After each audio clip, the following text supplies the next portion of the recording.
A review from Richard Radcliffe, published on the 28th of the 1st 02 for Delta and the Bannermen.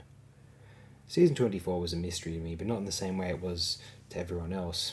I was working away from late 1987 to 1989 and never saw any of it. You lucky devil, I hear someone shout. And so a year later, when the Target books came out, they were read before I had seen the TV version. I would wager that this was probably the best way to tackle Season 24 for most people. Out of all the 4 stories that encompassed the worst season of Doctor Who, it was not Dragonfire, as it is with most, that I liked the best. It was Delta and the Bannermen. The Target book was so enjoyable. I loved the idea of these nostalgia trips, plenty of DW fans on those, I expect. The whole conceit of sending a coach trip back to 1959 Disneyland and instead putting them in a Welsh holiday camp is great. The Delta hunt by the Bannermen gave the story an edge. There is plenty in the book about the Bannermen/Cimarron conflict. It outlines why the Bannermen were so obsessed with killing off the Cimarrons. There is none of this in the TV version, which is a shame, because the Bannermen and Gavrock have no motives. When the Teddy Boy bounty hunter, I'm sure he was a quick fitter in a previous life, contacts Gavrock, there is a great sense of anticipation towards the coming conflict. Delta and her baby have to hide. The glitzy holiday camp is about to become a battleground. It was a wacky idea, and the book fairly flew.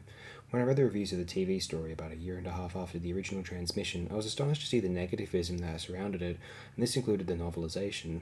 I have since, of course, now viewed the TV version. While it's not capturing the magic of the book, it still is a very enjoyable runaround. True, it's not that serious or profound, but it's not that bad. The whole idea of it was light-hearted. Hear the music throughout. The chases around the Welsh countryside on the motorbike. The 1950s rock and roll anthems. It is fun, it makes me smile. The characters are a very peculiar bunch, and there is surprisingly a lot for a 3-part story. On the plus side, we have the extremely funny Ken Dodd starting things off. It's a great little cameo.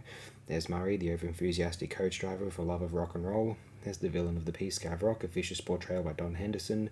There's Burton, the camp owner and king of his own little part of the world. There's Coronwy, the beekeeper, full of wise sayings and little lessons in life. There's also Ray, who was innocent and sweet. Typical girl next door. She would have made a terrific companion. Then there's the others. Mel was just getting very irritating by now. Her role here is taken by Ray. The Bannermen look very silly too, not at all matching their leader Gavrock. Delta never comes across as a princess, a very vacant performance. Billy is the ultimate wooden actor, about as animated as my kitchen table. The 2 Americans are totally superfluous, and not at all funny. There's a lot of bad characters, too many for one story.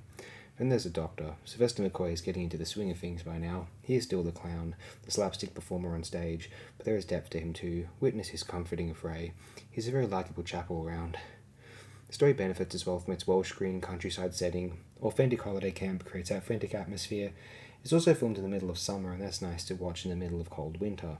Delta and the Bannermen is nothing more than a light-hearted romp, a fun run around with the Doctor, and as such it's very entertaining.